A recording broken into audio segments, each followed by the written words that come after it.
Teks diskusi adalah sebuah teks yang memberikan dua pendapat berbeda mengenai suatu hal yang menyebabkan kedua belah pihak menjadi saling membicarakan masalah yang sedang dipersoalkan.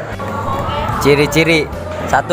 Memiliki tujuan utama atau isu yang dibahas. 2. Terdapat argumen pro. 3. Terdapat argumen kontra. 4. Memiliki kesimpulan atau resolusi. 5. Bersifat informatif, argumentatif. Nah, tujuannya yang pertama, menyajikan pendapat dan sudut pandang yang berbeda terhadap suatu permasalahan. 2. Memberikan gagasan pada suatu masalah dan menghargai pendapat yang telah disampaikan oleh orang lain. Ketiga, sebagai media untuk saling bertukar pikiran, pendapat, dan ide. 4. Menarik benang merah antara fakta dan data dari berbagai perspektif serta latar belakang. Struktur. Yang pertama, isu berisi gambaran atau fenomena permasalahan yang akan dibahas dalam kegiatan diskusi. Rangkaian argumen, pernyataan dan alasan logis dari berbagai pihak yang digunakan untuk mendukung atau menolak suatu pendapat mengenai permasalahan yang sedang dibahas dalam diskusi. Perlu diingat juga, rangkaian argumen dalam isi teks diskusi paling tidak harus memiliki dua macam pandangan, yakni bagi yang pro dan kontra terhadap suatu kondisi atau peristiwa. Selanjutnya, yang terakhir, yang ketiga, simpulan, rekapitulasi hasil, rekomendasi, atau solusi dari permasalahan yang sudah dibahas. Kaidah kebahasaan adalah contohnya 1. Konjungsi perlawanan, tetapi, sedangkan, namun, dan sebaliknya. 2. Konjungsi perbandingan, contohnya ada lebih dan daripada. 3. Penggunaan modalitas, contohnya harus, akan, ingin, dan mungkin. 4. Istilah umum. 5. Kata kerja aksi, contohnya ada mengakibatkan, menjadikan, menyebabkan, atau membuat. 6. Menggunakan kalimat tanya di awal. Assalamualaikum warahmatullahi wabarakatuh. Salam sejahtera bagi kita semua. Kami adalah salah satu kelompok dari kelas 93 SMP Negeri 106 Jakarta. Pertama-tama, izinkan kami memperkenalkan diri kami masing-masing terlebih dahulu. Saya Raisa Nur Fayaza. Saya Habib Ibrahim. Saya Muhammad Yansori. Saya Muhammad Fauzan. Saya Siti Alfia. Saya Risha Revalina Rafdinal. Saya Andi Hadiara Tisi. Saya Raisa Putri. Saya Nini Dwi Haryati. Saya Laksana Hansani. Saya Alhamdulillah. Saya Muhammad Zahra. Dan saya Ahmad Hafiz Rafi'i. Kali ini, kami akan mempersembahkan video pembelajaran tentang teks diskusi. Langsung saja kita mulai. Bismillahirrahmanirrahim. Assalamualaikum warahmatullahi wabarakatuh. Salam Om Swastiastu, Namo Buddhaya, salam kebajikan, salam sejahtera bagi kita semua. Hadirin sekalian, bagaimana kabarnya pagi hari ini? Semoga kita semua dalam kondisi sehat dan tetap semangat mengikuti rangkaian kegiatan pagi hari ini. Perkenalkan, nama saya Ananda Hania Rantisi yang berkesempatan untuk memandu jalannya acara debat pada pagi hari ini. Baik, kita akan langsung memperkenalkan dua tim yang berpeluang mencetak sejarah menjadi juara satu di lomba debat ini. Silakan memperkenalkan dari tim A. Selamat pagi Bapak Ibu dan selamat pagi generasi peduli negeri. Kami adalah tim A dari SMP Negeri Harapan Ibu. Dengan saya sendiri sebagai pembaca pertama, Ahmad Hafiz Rafi'i. Dan di sebelah kanan saya ada Kalisa Rehana Arisandi. Dan di sebelah kanannya lagi ada Muhammad Atar Al-Ghifari sebagai pembicara kedua. Dan di sebelah kiri saya ada Andini Dwi Haryanti. Di sebelah kirinya ada Raffi Fadila sebagai pembicara ketiga. Terima kasih dari tim A untuk Indonesia. Selanjutnya silakan memperkenalkan diri tim B. Baik, terima kasih. Assalamualaikum warahmatullahi wabarakatuh.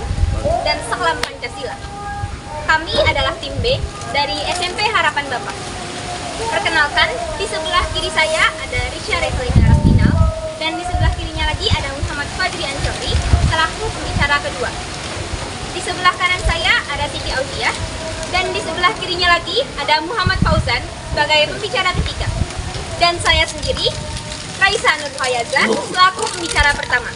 Perkenalan aja, kita sudah merasakan semangatnya ya. Baik, kita sudah memperkenalkan kedua peserta. Untuk mempersingkat waktu, kita akan langsung masuk ke sesi inti lomba debat hari ini.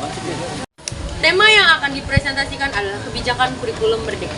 Kurikulum Merdeka Belajar ialah kurikulum dengan pembelajaran intrakurikuler yang beragam. Disebutkan bahwa kurikulum ini merupakan evolusi atau peningkatan dari kurikulum sebelumnya, yaitu kurikulum 2013. Namun, bagaimanakah pendapat para peserta lomba debat hari ini? Ya, mari saja kita mulai. Setiap pembicara mendapatkan waktu 1 menit. Kita akan segera mulai dengan tim A dari Harapan Ibu. Masa pandemi COVID-19 merupakan sebuah kondisi khusus yang menyebabkan ketertinggalan pembelajaran atau learning loss yang berbeda-beda pada ketercapaian kompetisi peserta didik. Selain itu, Banyak studi nasional maupun internasional yang menyebutkan bahwa Indonesia juga telah lama mengalami krisis pembelajaran atau learning crisis. Maka dari itu, Kemendikbudristek mengeluarkan kurikulum Merdeka sebagai kurikulum darurat. Seiring dengan pemulihan masa pandemi COVID-19, kurikulum Merdeka merupakan transformasi pembelajaran yang penting, bukan saja dalam menghadapi pendidikan pasca pandemi, tapi juga untuk menghadapi situasi dunia yang terus berubah, sesuai dengan perkembangan zaman. Kurikulum ini mampu mendorong pembelajaran yang sesuai dengan kemampuan siswa, serta memberi ruang yang lebih luas pada pengembangan karakter dan kompetisi dasar. Kurikulum ini memberikan kesempatan yang luas untuk murid-murid kami berkreativitas mengembangkan ide dan gagasan. Guru-guru memberikan keleluasaan kepada murid-muridnya untuk bisa belajar sesuai dengan bakat, minat, dan kemampuannya. Keunggulan kurikulum Merdeka yang sangat menonjol di sini adalah bagaimana kurikulum ini bisa berfokus pada materi yang esensial. Kurikulum Merdeka menitikberatkan pengembangan karakter sesuai profil pelajar Pancasila. Pembelajaran berbasis proyek di dalam kurikulum Merdeka mendorong pembelajaran yang menyenangkan sehingga siswa akan semakin termotivasi untuk belajar. Kurikulum Merdeka sangat mendorong sekolah, guru, dan orang tua untuk menciptakan lingkungan belajar yang lebih mandiri, inovatif, dan kreatif. Kurikulum yang sangat sederhana tapi mendalam, aplikatif, relevan, dan sangat memfasilitasi minat serta bakat siswa. Sehingga siswa tidak merasa terbebani tapi merasa senang belajar. Hal itu sejalan dengan semangat Merdeka Belajar yang diagukan Kemendikbudristek. Dalam kurikulum terbaru ini, para siswa bisa memilih mata pelajaran yang ingin dia pelajari dan sesuai dengan minat serta bakatnya, sehingga pembelajaran terasa lebih menyenangkan karena sesuai dengan tingkat kompetensi pelajar peserta didik di setiap fase. Sebagai seorang peserta didik yang telah menyiapkan diri atau yang berharap akan memasuki jurusan tertentu tepat saat masuk ke bangku SMA, menganggap bahwa kebijakan baru ini terlalu mendadak. Dalam pelaksanaannya, kurikulum ini membuat suasana semakin jenuh untuk belajar karena banyaknya mata pelajaran yang harus dipelajari.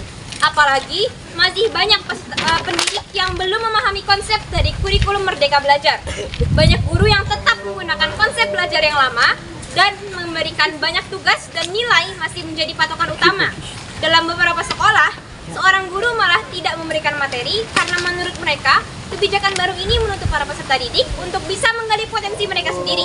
Padahal, tugas guru sebagai pendamping dan tugas mereka untuk mengembangkan potensi siswa adalah faktor penting dalam mengembangkan potensi siswa. Hal ini bisa jadi disebabkan karena kurikulum ini terlalu mendadak dalam pelaksanaannya sehingga peserta didik kurang bisa beradaptasi. Para tenaga pendidik juga masih belum terlalu paham mengenai konsep kurikulum ini sepenuhnya dan malah menyalahgunakan kebijakan kurikulum untuk melalaikan tugas. Kurangnya sosialisasi mengenai kurikulum Merdeka Belajar inilah yang menjadi penghambat terlaksanakannya kurikulum Merdeka dengan baik.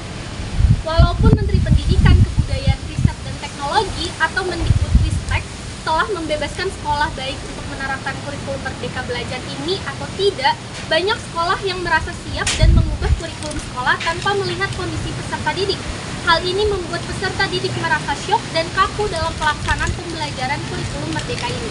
Baik, sesi presentasi telah berakhir. Selanjutnya kita akan masuk dengan sesi tanya jawab oleh Dewan Juri. Saya ingin bertanya kepada tim A dari SMP Harapan Ibu. Apa saja yang bisa kami harapkan dari para siswa setelah diterapkannya kurikulum Merdeka dalam pembelajaran? Karena kurikulum Merdeka menerapkan pembelajaran berbasis proyek secara berkelompok. Hal itu sangat meningkatkan kemampuan peserta didik, terima kasih, dalam bersosialisasi, yang mana hal itu sangatlah penting di era globalisasi ini.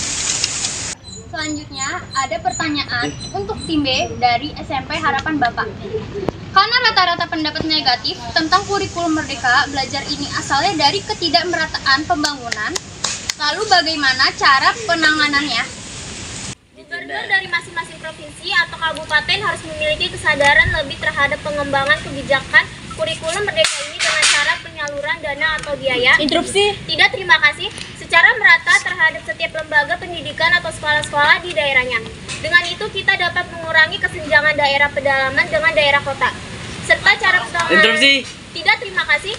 Lainnya adalah dengan perbaikan pelayanan dasar untuk mengurangi kesenjangan wilayah. Baiklah, lomba debat hari ini telah kita akhiri dengan baik. Terima kasih kepada para peserta lomba yang telah mengerahkan usaha dan semangatnya dalam lomba debat kali ini. Selanjutnya, akan ada sesi diskusi dari Dewan Juri yang dilakukan secara terkhusus.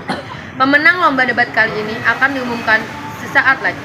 Saya Ananda Hanarantisi pamit undur diri. Terima kasih. Wassalamualaikum warahmatullahi wabarakatuh. Sekian video pembelajaran dari kami kali ini. Kurang lebihnya mohon dimaafkan. Terima kasih. Wassalamualaikum warahmatullahi wabarakatuh.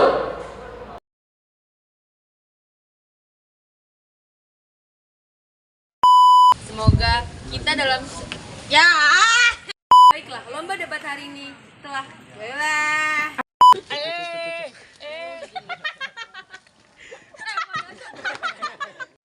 Ayo foto rame-rame. Gitu.